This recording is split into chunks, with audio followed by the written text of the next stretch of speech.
introduction with two competing impulses that I had going into this to this year's Pesach. On the one hand, there's part of me that wants Pesach this year, 2020, as we're struggling with the virus, to feel and smell and taste exactly like last year's Pesach.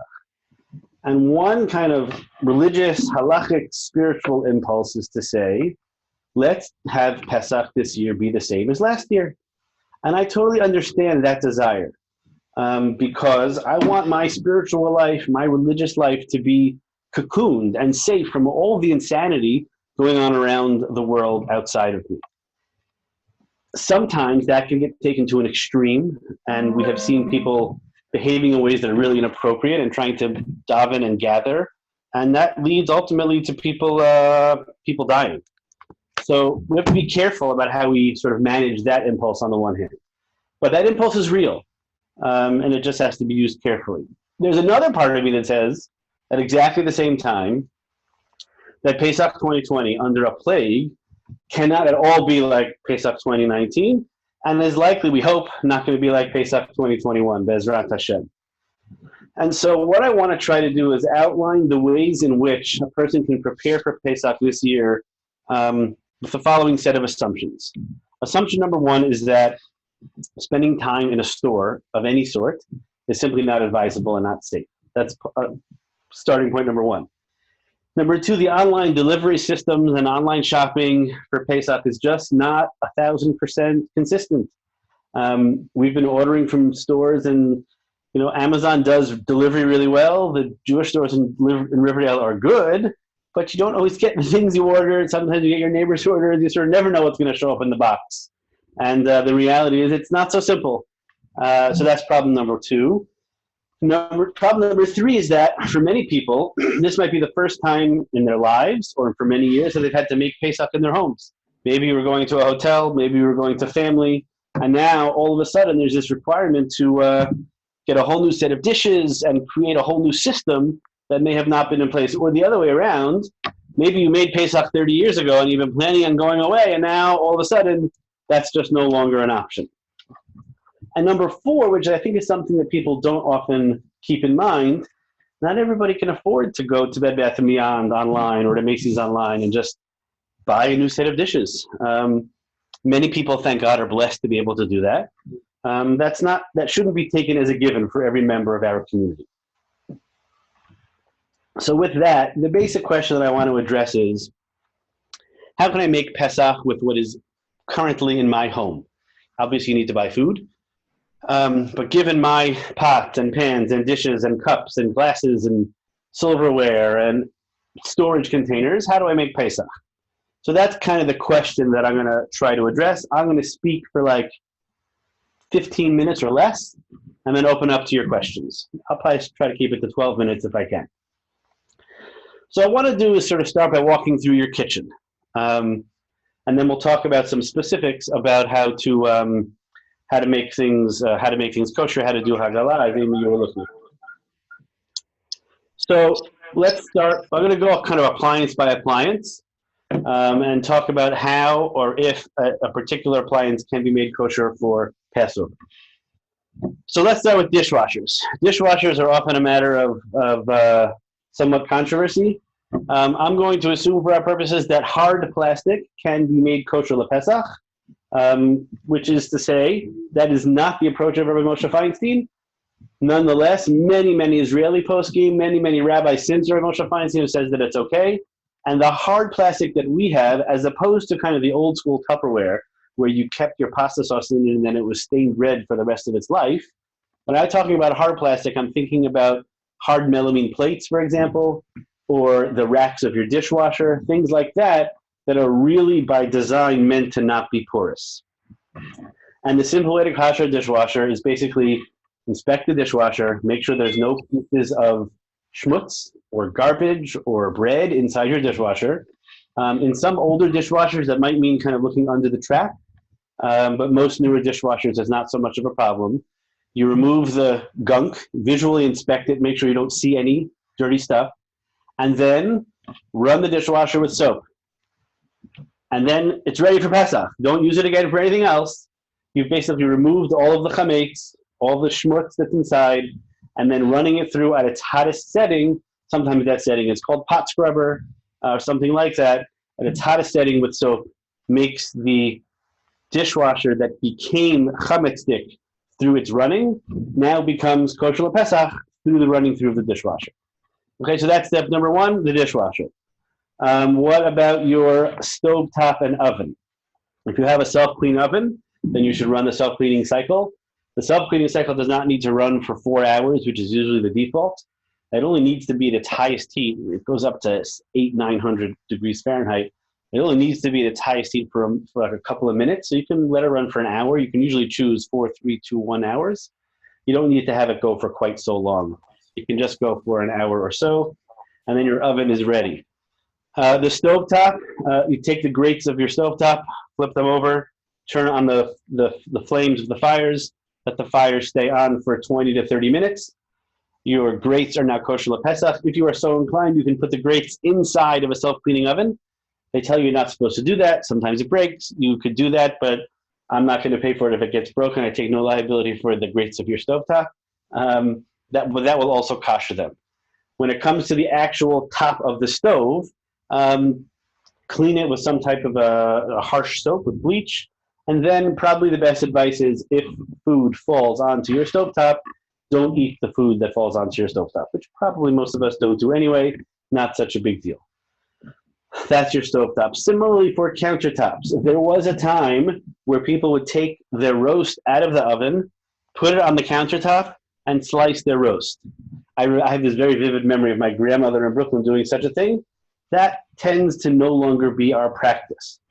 Given that assumption that you don't use your countertops as a tool of food preparation, so all you really need to do with countertops is remove all the stuff, remove all the kelim, all the utensils, all the bread boxes, etc., and scrub it down with soapy water. Use bleach, use something harsh, some type of a serious soap, and then it's basically ready for Pesach use. If you want to cover them, you may. I grew up, my parents had these sort of hard plastic cutouts designed to cover every inch of our countertops. If you are so inclined, you're certainly welcome to do so. If that feels too onerous, you're not required to do so. Many people will also try to do a kind of a hechsher, a kind of way of making that countertop kosher. We will do this as well. We'll sort of take a steamer and steam every inch of the countertop. You can also take a tea kettle and pour boiling water on the countertop. That makes it kosher as well. That's actually going above and beyond. Since I'm assuming most of us don't serve food directly off our countertops, it's really not a problem. We don't have to worry about putting a hot pan down on the countertop because you're going to scrub it with some kind of soap that has bleach inside of it. When it comes to your refrigerator and freezer, clean them, rinse them, make sure there's no... Amy, is that a question? Wait, you're still muted, Amy. Wait, hold on. Wait, hold on 1 second, Amy. I can't hear you. You don't have to pour boiling water on your granite countertop to kosher it? You are not required to do so. Many people still do so. I recommend using a steamer because it's much less messy. Okay. But unless you're going to really use your countertop as a tool of food prep, like you're going to put the roast on the countertop, okay, great. Then I don't think you're required to do so. Okay, thanks. Refrigerator and freezer, you should wash out the shelves, make sure everything is clean. You don't have to, you probably shouldn't cover anything. Refrigerators and freezers are designed to have airflow going from shelf to shelf. If you do have items that you need to store, you can do so. I would put them in a brown paper bag, label them chametz, do not enter. If you have real chametz items in your fridge, similar with kitniot, put them in a brown paper bag, store them in the back, make sure nobody goes in there by accident, and then you're set with those. When it comes to the other utensils, food utensils that you cook with, so the one thing that really cannot be kosher is earthenware. So just to describe the rules, they're basically in the rabbinic categorization of different types of food utensils. There are 3 types. There is earthenware, what's called cheres in halakha, which is something that cannot be made kosher. The halachic assumption is that it has absorbed taste, and it can never get rid of all the taste that it's absorbed. That's earthenware, that's most regular plates. The next category is called clay matkut, or metal. Those are things that absorb taste and can spit out all the taste that it has absorbed. There's a third category, which are things that are considered to be smooth halachically, like glass, that is considered to not absorb at all and doesn't even need a process of being made kosher. Generally speaking, most Ashkenazim do not rely on that way of treating glass, though the Shulchan Aruch, Rabbi Yosef Karo, says it's okay. Most Ashkenazim will not treat glass as though it doesn't absorb at all. But that is a category that one could imagine. So when it comes to the different things in your kitchen, when your basic china that you eat off on a regular basis, that cannot be made kosher lePesach. However, if you have hard melamine plates, which we've had for our kids for many years, because when they fall on the floor, they don't crack. Those are hard plastic, and they, just like the dishwasher, can in fact be koshered. If you have, most of your silverware can also be koshered. So how does one actually go about doing hagalah, Amy, as you asked for at the very beginning? So it's fairly straightforward. You take a large pot that you're going to now boil with water. The first pot that you use, fill it all the way to the tippity top. Take your biggest stew pot that you have, fill it to the tippity top with water, boil the water. That will take a long time. Boiling a full pot of soup water, that's going to take probably 45 minutes. Now go and clean something else while the water is boiling. But once the water is boiling all the way at the top, you need to overflow the water over the edges of the pot.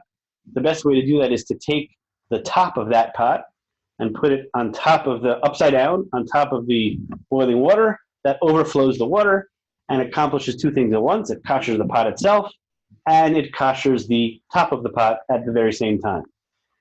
A safety note, when you do that, it will often put out the flame that's on the bottom of the pot. So be careful, so that if you're now letting gas out of your gas range, make sure to turn off the stovetop and then relight it. That's how you kosher the first big pot. Once the first big pot is koshered, you can, using the same water, just reboil it. You don't have to have it filled all the way to the top. You could fill it about 3/4 of the way. You have a boiling pot of water and a set of tongs. If you have a strong kind of a glove, that's also helpful, or any type of oven mitt. And all you do is you take every fork, knife, and spoon that you want to make kosher, grab it with the tongs, dip it into the water, the boiling water. Now you have to make sure that the spot that the tongs are touching on the knife gets also touched by boiling water. So what I usually do is I put the knife in the water, tip it up a little bit, grab it with the glove, let go with the tongs, and then pick it up. It only has to be in the water for like a second, and then it's done. And what you're accomplishing by doing that is removing all of the absorbed taste from inside of the knife, is now going into the water of the pot and getting nullified. You could, in theory, if you wanted to, you could drop your forks and knives in one at a time. You can leave them at the bottom of the pot. It gets a little messy eventually. It's a little slower to do what I'm describing, one fork, one knife, etc. Though if you only have a couple of people in your home, it may not be such a big deal. So every fork, every knife, every spoon from your regular silverware can be koshered in that way. Also, if you have sharp knives that you use, make sure they've been cleaned. One more piece, they should not have been used for 24 hours. Make sure that nothing that you're going to kosher in this method everything has to lay fallow for 24 hours and unused. Which means that the day before you do this, you have to not use anything in your home. Sometimes we do it right after Shabbat, after sort of the whole house has rested, so to speak, for 25 hours. So Motzei Shabbat this year until Pesach is kind of a reasonable time to start koshering the kitchen. So you do your forks, knives, spoons, sharp knives, same thing. If you have a knife or any item utensil that has a wooden handle, wooden handles can be a little bit tricky because sometimes they get scrapes that are nearly impossible to clean. So I would recommend, if you happen to have wooden handled knives, not to kosher those, because those are really very, very hard to clean. Everything else can be koshered. In addition, because we're going to kosher hard plastic, all of your spatulas, tools like that you use on a stovetop all of those can also be koshered. So what we're accomplishing by doing this is basically allowing your regular kitchen to maintain functioning. Now this is going to take a while because you got to boil the water and dip everything one at a time, but you can basically kosher everything. Now the one step of that, all of that is, I think, standard halakha. I'm going to now say something that's a little bit unique for Ashkenazim, which I think is appropriate this year, but likely not next year, Be'ezrat Hashem. Which is that we all have, I'm sure, in our home, different types of fired glass, things like Pyrex, or any kind of glass dishes that you use in the oven or in the microwave. There is a major machloket. Almost all of the Sfaradi poskim assume that those things don't need any method to become kosher. You just wipe them down and use them. Almost all of the Ashkenazi poskim assume that those types of glass should be treated like earthenware on Pesach. However, there is a middle possibility, which is taken by Rav Melamed in the Pnimei Halacha. For those who want to check, it's online. Rav Melamed says that Ashkenazim can treat glass like metal when there is a need, so that you can actually kosher glass. But that only works with metal utensils that can withstand the heat of the boiling water. So any kind of normal fired glass that we use for in our ovens, in our microwaves, or for storage, all of those things can be koshered as well. You take the tongs, dip it in, tip it up, pick it up with the glove, let go with the tongs so that the spot that the tongs were touching is now touching the water, remove it, it's ready for Pesach. And once you've done that, basically your whole kitchen is ready to go. Anything in your kitchen that you only ever used for cold food or for cold liquids can be used on Pesach. So that means your drinking glasses that you don't use for tea or coffee can be used on Pesach. Your drinking glasses that you use for tea and coffee, if it's a glass tea, or if it's a glass mug, that can be koshered. If it's like a tea mug that's made out of earthenware, that's got to stay on the side that you can't use. Can you use the water from a tea kettle to pour over the top of the pot, which is boiling to the top of the boiling? Can you ask that question again, Bernie, or Roberta, whoever's asking it? Just ask it. Come off of mute wherever you are. Where are you guys? I don't see you. Hear me? Can you hear me? Ahead, Roberta. Yeah, I hear you, Roberta. Okay. Go ahead. Oh, there you are. All right. Normally, it's saying that you would have it boiling. You make sure that the water spills over. It takes the pilot light out, makes a big mess on the stove. Question that I have is, can you get to the point where everything is boiling, but it's not quite over the top yet, and instead transfer it over to the sink and take a tea kettle and pour it over, and possibly even turn it upside down if you have to, if there's a rim, and accomplish the same thing and have it kosher? You can't, because in order to kosher something that was used on a flame, it has to be koshered through usage on a flame. So I guess, well, now that I'm saying it out loud, the tea kettle, you're saying, pour it while it's piping hot. It's still pouring. Usually we don't allow that. I'm just trying to think out loud. It's like you can move from the tea kettle into the cholent pot. I don't think you should do that, Roberta. I'll think about it more, but I don't think you should do that. So once you've done all what I've outlined, basically what you've accomplished is all of your silverware, all of your cooking utensils, whether they're metal or rubber or plastic or glass, although I don't know, anything like that, can be koshered through immersion in hot boiling water. You now basically have your whole kitchen. That's kind of the process of koshering your kitchen. Specific questions on that, and then we'll move on to some products. Practical questions about how to kosher any other item in your kitchen. You can type it or just come off of mute and ask. I have a question, it's Roberta. Yeah, go ahead. I remember at one time, years and years ago, they used to say when you're doing koshering glass that it has to soak for a certain number of days, I think 3 days, water has to be changed in between. That's no longer the case? So that's a different method. You can use that. This is faster, a little bit easier, I think. I would recommend using this instead. So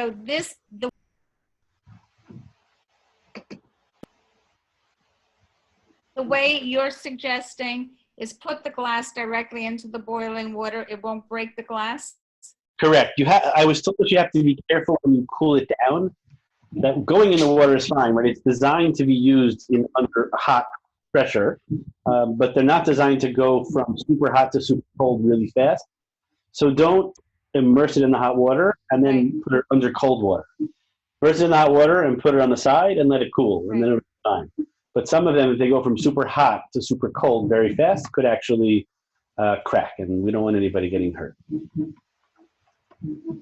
Going back, one more thing for the knife. Yeah. Can I ask it? Yeah, sure. Okay. You said not to use a wooden handle. I understand. Can we kosher a plastic handle with a blade attached to a plastic handle? Is that? Yes, not a problem. As long as it's cleanable, which I assume it is. My pleasure. Amy, I'm just reading your question. Happy to do that. Amy, I'm just reading your question. Right, so regular drinking glasses can be used for milchiks and fleishiks and for chametz all year long. This isn't a particular Pesach thing. Anything that's only ever used for cold can be used for milchiks and for fleishiks and for chametz. If it's only ever used for cold. Was that your question, Amy? Okay. Yeah, but but it can be used for milchiks, fleishiks, Pesach, and chametz. There's nothing besides cleaning the glass that you have to do to use it for Pesach. If it's only ever been used for cold, that's correct. Okay. The Shulchan Aruch even says if it was a glass plate that was used inside your microwave oven, you could also use it for Pesach, which is what most Sfaradim do. Does not tend to be the psak of Ashkenazim. I'm kind of taking an in-between position when it comes to glass and saying that you should apply a rule or a method of making it kosher Pesach, even if, so we're not going to go as far as Rav Yosef Karo as the standard Sfaradi psak. I'm kind of taking an in-between position to say that you can kosher glass, but that glass that has been used with heat needs that process of hechsher. Okay. That will also, by the way, address pot tops, because some pot lids, are, hey there, Rabbi Adi. Some pot lids. A question. So what about plates, if they've only been used for glass plates, if it's only cold? They haven't been used for hot food. Like all my glass dessert plates would never have been at hot. Glass dessert plates you could use for chametz. You could use for Pesach, yeah. No bathtub this year? All right. Yeah, no bathtub. I've been trying to convince your husband to stop doing that for many years. Well, thank you for making it a very public statement. Almost as many people who were at our wedding, you know? Follow-up question just on dishwashers. Yeah. One, would the same method of kashering be permitted to turn a dishwasher from fleishik to milchik? Number one. And number two, you said that it should be run with detergent. I saw a tshuva being disseminated from Herschel Schachter, who said specifically without detergent after me'es leis, after 24 hours of non-usage. Can you speak to that? Yeah, so I think you can either wait 24 hours or use the soap. I think the soap and the 24 hours accomplish the same thing. It just seems like I don't like running dishwashers for running it once is okay, but if I could just do it once with soap, I feel like I'm accomplishing the same thing. So he said specifically running it without soap. He also wants. I mean, there's no follow-up with soap. He's saying to do it, wait 24 hours and then do without soap? Correct. Send me the truth. I'll take a look afterwards. Okay. Right. Okay. We'll do. It doesn't make sense to me. Kitniot. I would say let's talk about products and shopping for food now as a kind of a switch. We'll use Emily's question to sort of use that as our pivot. Thank God there are not food shortages at this point. And hopefully there will not be food shortages. Now, it is possible that we could get to that point. Hope that we do not get to that point, but it's not out of the realm of possibility. That being said, there are ways in which I think we can be more lenient about how we have shopped for particular products than we were in the past. I don't think that rice and beans will make a difference for most of us. That is to say, you can get the same food that you could get last year. It just might be harder, and you might have to order in advance, and it might require some planning. So I don't see a huge reason to be lenient for kitniot. However, there are some other areas. There's one particular rule which I think is extremely important to understand, which is as follows. On Pesach itself, chametz can never be nullified. So we know, you may be familiar with a general rule of 1 in 60, or of sort of nullification in majority. So that general rule of thumb does not apply to chametz on Pesach. So if you have a small speck of chametz, small piece of chametz that's visible to you in a food mixture, you cannot eat that food at all, because chametz can never be nullified on Pesach. Even b'mashahu, it's prohibited, even with any tiny small amount. However, chametz before Pesach, meaning now, and up until Erev Pesach, is treated like any other object in a mixture. So that the rules of nullification do apply. And we don't say that once Pesach comes around, that even though it was nullified today, that nullification gets nullified. It's a funny way to think, but to make it more clear, if I buy milk right now, and I'm concerned that that milk was produced in a factory that may also have flecks of flour flying around. So on Pesach itself, I have to be concerned of flecks of flours. But before Pesach, a tiny little speck of a flour that's in my milk container, milk carton, will be nullified. And that milk is now permissible to drink today, obviously. And also once Pesach arrives, that same bottle of milk remains permissible. Now, that is true for many different products, for all sorts of reasons. And I don't want to get into the politics of the professional hashgacha business. Most of the major kashrut organizations do not rely on this type of rule of nullification. This year, the OU came out and said that you can rely on it for meat and chicken, which is new. In the past, they haven't said that. What that means, for example, by the meat and chicken example, is that you buy something from a regular kosher butcher, and it was sealed up in your freezer between now and Pesach, it's totally kosher LePesach. It does not have to have a special kosher LePesach sign on it. So when it comes to meat and chicken, the OU has said that's the case. When it comes to milk and eggs, the OU has said that's the case.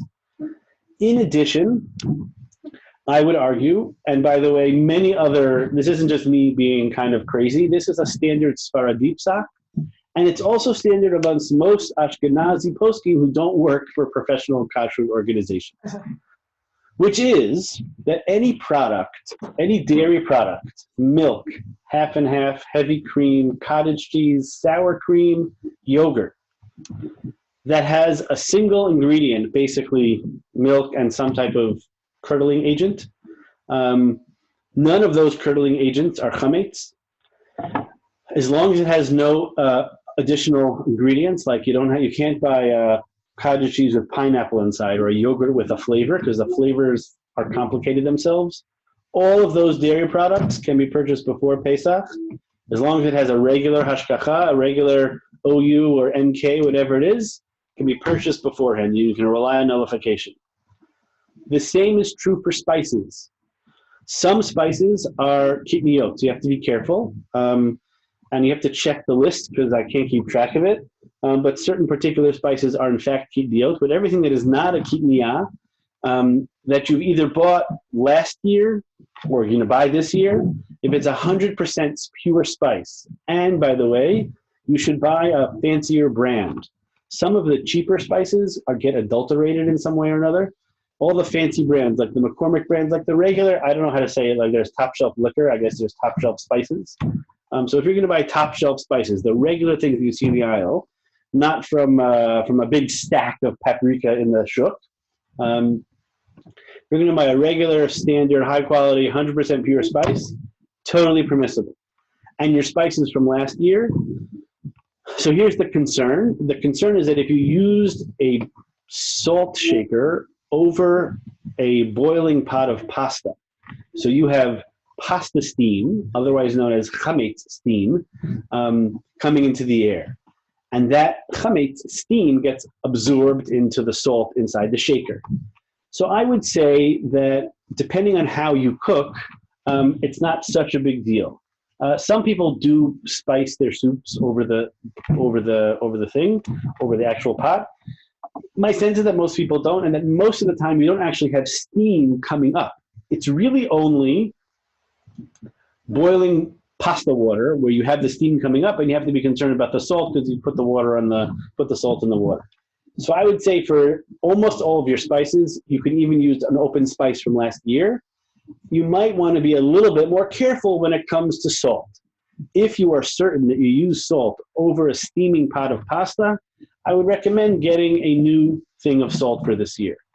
There is this thing about iodized salt. Apparently, the way that they get the iodine to stick to the salt is using cornstarch as an adherent. So iodized salt is a kind of kidney problem. So you need to get non-iodized salt for Passover. So I would say you can basically use all your regular spices and go out and get a new salt shaker that is non-iodized salt. Now we've got all your pots and pans and all your silverware and all your cookware and all your glass and all your spices are basically functioning like normal. And so again, my goal is to make it so that if you really can't get out of the house, you can do this. Now, if you can, by the way, if you live in a place where you can go to the supermarket and you feel totally comfortable and it's safe, so present to, hey, try to make this Pesach like last year. That's not always going to be the case, and my assumption is that's not going to be the case for most of us in this Zoom room at this moment. Other food products that you can rely on this would be any other single ingredient item. So like a frozen fruit. Frozen fruits are the same. Fruit juices are the same, orange juice, apple juice. They need a hashgacha, a regular hashgacha, because of the grape juice problem that gets in there. But anything that's just juice, 100% pure grapes or 100% pure apples or oranges, whatever it is totally fine if purchased before Pesach. The same with milk, the same with eggs. Questions on products?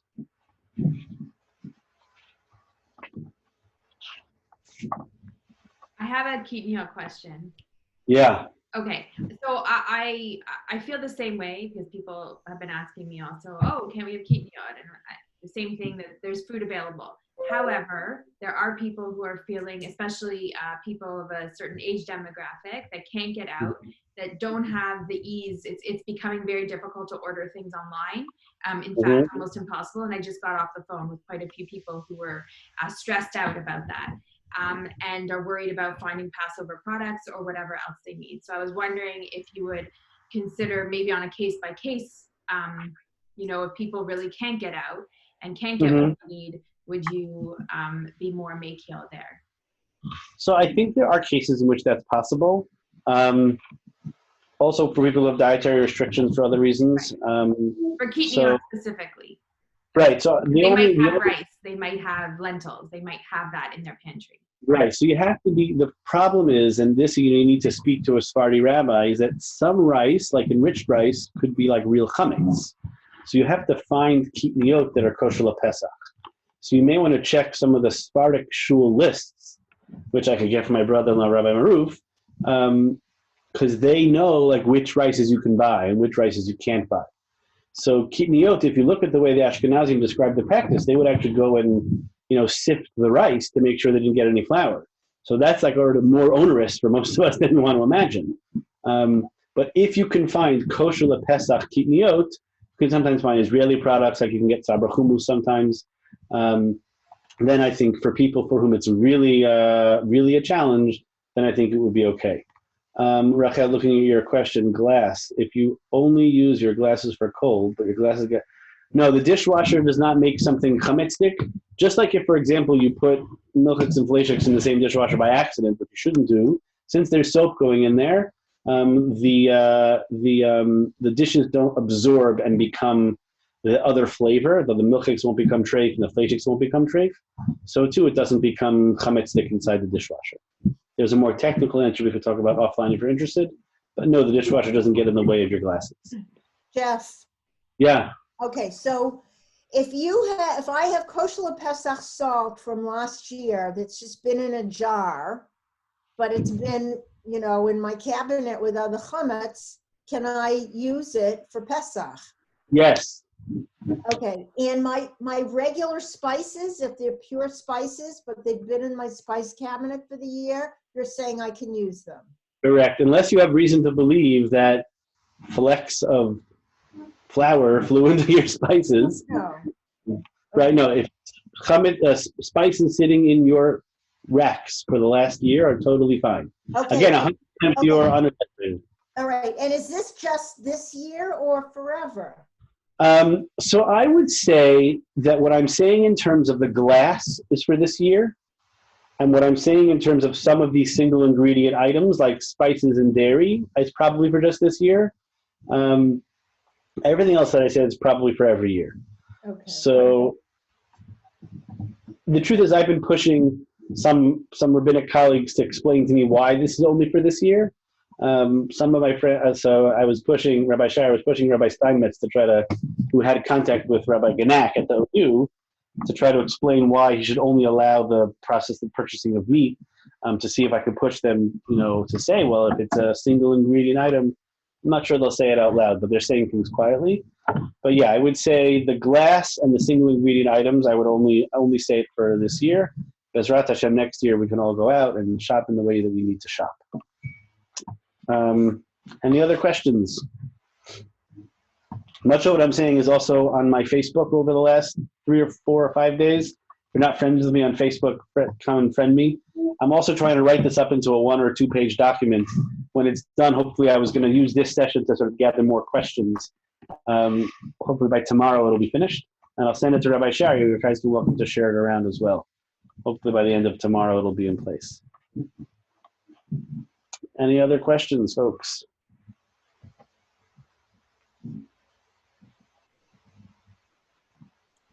So that means that you don't have to empty out your spice container. I mean, your spice cabinet, you just can, it's just what it is. You don't have to, you can go into your cabinet where the glasses are and get them out. Correct. Okay. Just use any place that has chametz, Right. that you have to close off and put away. Right. But any place like a spice cabinet or a place with glasses, no, you don't need to cover it or put tape over it. Milk is fine, correct. Regular milk is totally okay, as long as it's bought before Pesach. It should have a hashgacha. Excuse me, Rabbi. Yeah. Thank you very much. We have to sign off. Great, nice to see you here. Thank you very much. All the best. Stay safe. Wash your hands. Any other questions? I see Steve Katchen is here. If you haven't yet, order from Mendy's. The food is delicious. I guess that's for the Riverdale folks. I have another question. Yeah. I know you mentioned the granite countertops. Can you go over that again, please? Thank you.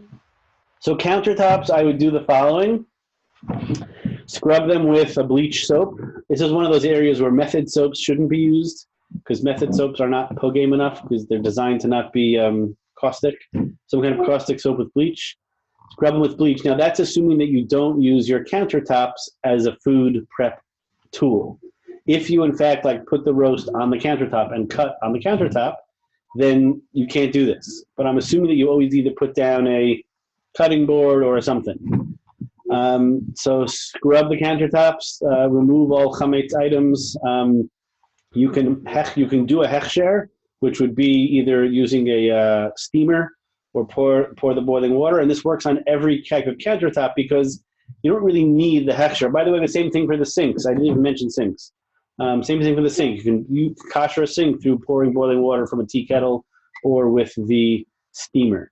Countertops, I don't even really think need technically that hechsher, that process of making kosher, because We don't use them as a tool of food prep any longer. There was a time, as I mentioned, I have this memory of my grandmother like cooking food, like putting hot food on the countertop to cut it. She had like a butcher block countertop. It seems that that's kind of fallen out of usage these days for all sorts of reasons. Dishwashers, I would say just inspect them. Like I mentioned, inspect them, make sure there's no visible schmutz. You may need to check the trap of the dishwasher, remove all visible items. You have to particularly check where you put the silverware. Sometimes there's junk stuck in there. And then run it on its highest setting with soap. And then it's ready to go. I think we'll check the projector another time. Yeah, Stephanie, was that you? Yes, please. So if I generally need my challah dough on my granite countertop, Challah dough, I assume it's cold?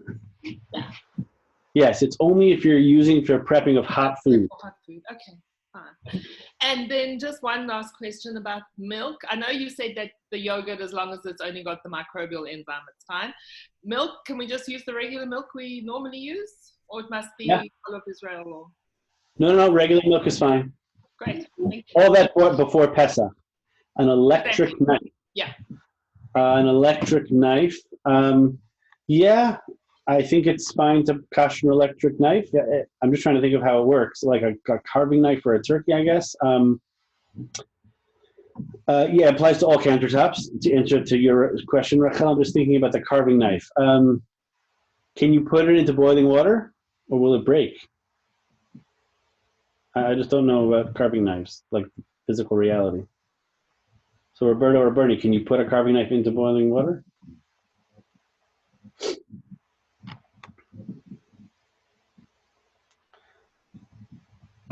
The question is the blades of an electric.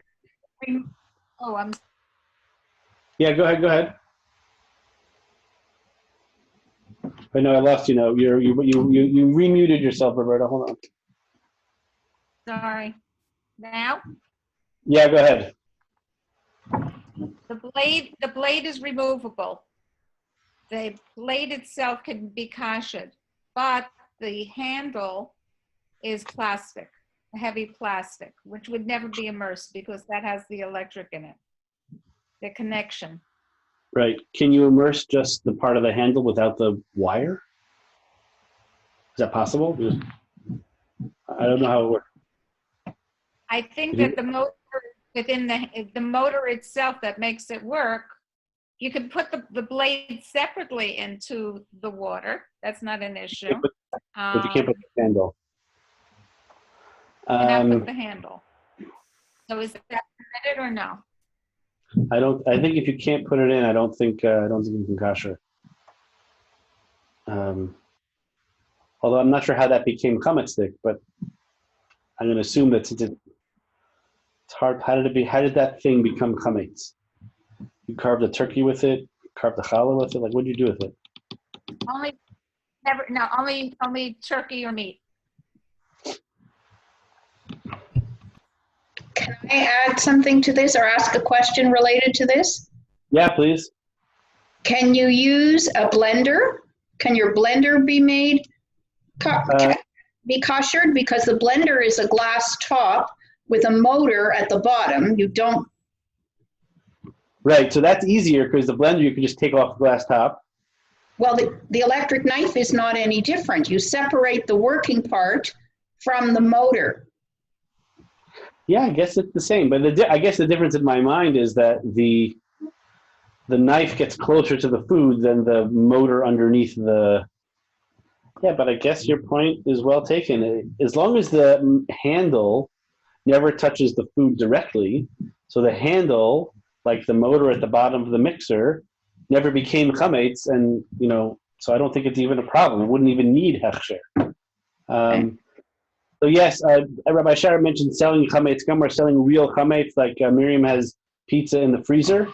So if you have this year in particular, everybody's assuming that you can, if you've stocked up on pasta or pizza or whatever it is, that's totally fine as a way to sort of, because we're all nervous about what's going to happen with the supply lines. Anything that does not need to be in the fridge, put in a box, label the box. You can keep stuff in your freezer, Miriam, just put it in a brown paper bag and label the bag, and then you don't have to worry about that. Countertops, this applies to all countertops. Porcelain sinks you cannot kosher. They're becoming less and less common, but porcelain can't be made kosher. It's like earthenware. The stainless steel sink, you can do one of two things. You can either wait 24 hours or clean it with soap. That accomplishes the same thing. Quartz counter, same. What is quartz? What is quartz? What is quartz? Tell me what quartz is. I don't even know I don't know what quartz is. It's man-made, like No, granite. yeah, quartz is Like granite. quartz is like what do they call it? It's like Caesar stone. It's porous, right? No, it's not porous. not It's like porous. some Haredi people say that the only countertop you can kosher is quartz rather than granite. That it's supposed to be less porous than granite. Oh, Great. So go ahead with the quartz is great. No. Trying to see, did I miss anything else in the chat? Yeah, okay. Anybody else have any other questions?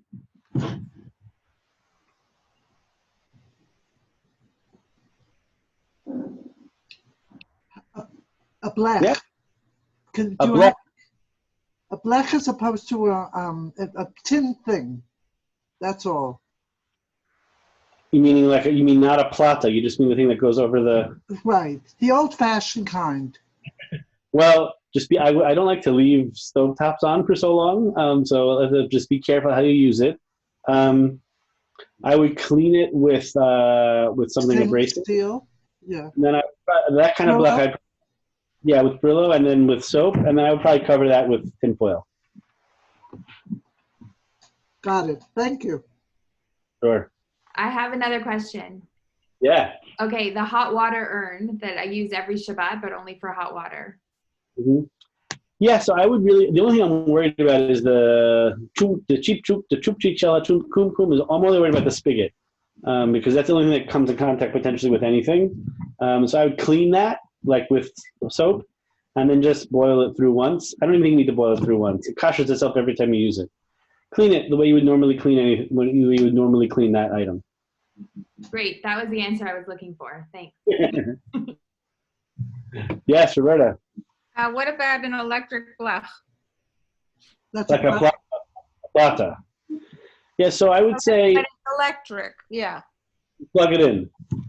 So I would say some people are saying to cover them with tinfoil. You could cover them. You could clean them and cover them.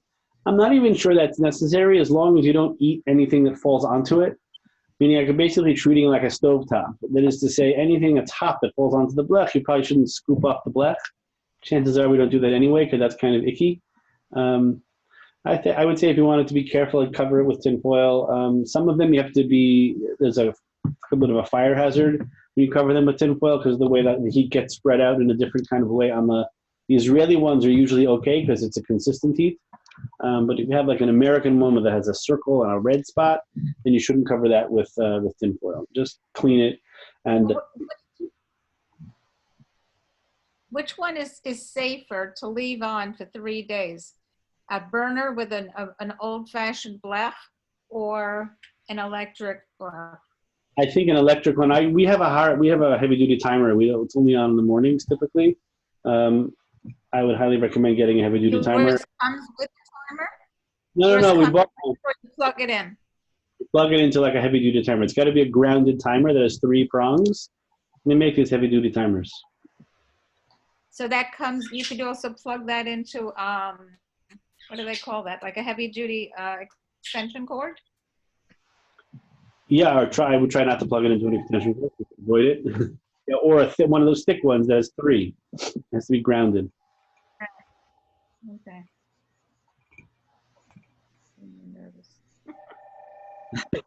I'm very machmir on pikuach nefesh, so I don't like concern. Safety hazards make me more nervous than chametz hazards.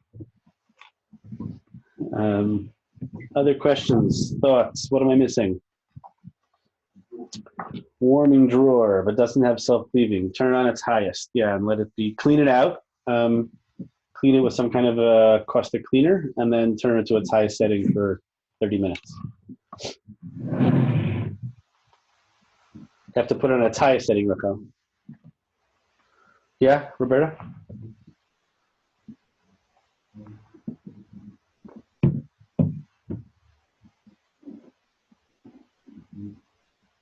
What about a thermos? Thermos, what do you use it for? Only hot water. Only hot water? Just like the kumkum, just clean it. That's it. Okay. And what are the one more? What's the restriction on teas? We're not allowed flavored teas. Are we allowed decaf regular tea? Yeah, so decaf is always tricky. I don't really understand the issue with decaf.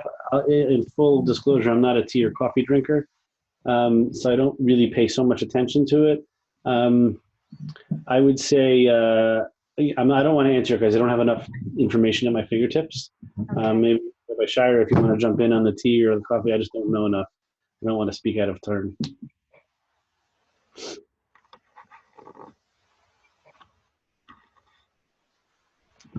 Hi, I lost you.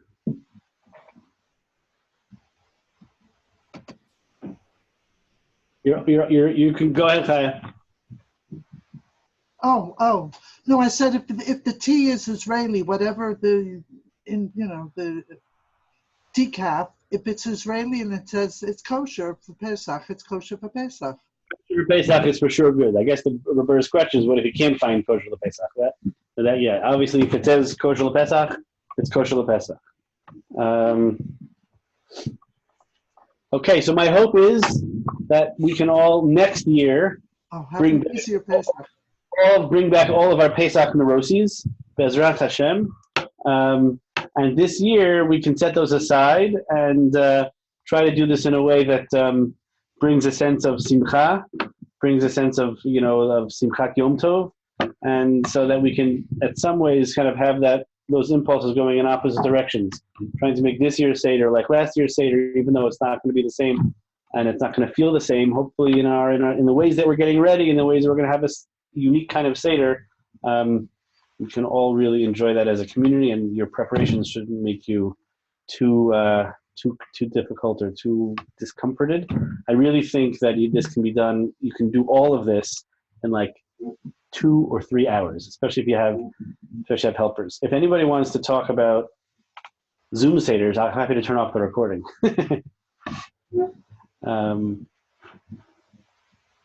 I stopped recording if you want to talk about other things. I am still recording, for the record. Okay, I'm Mr. Co-host over there. If anybody wants to ask any other sort of more general questions, thanks, Emily. If anybody has any other general sort of Corona-related questions, not particularly about Pesach, happy to talk it through or send everybody to bed. I think somebody was drinking a glass of wine. I think I might get one of those a little bit later. It helps every Zoom phone call meeting. I would love to hear your opinion on the Zoom Seder. Would you like me to pause the recording? Yes, I would.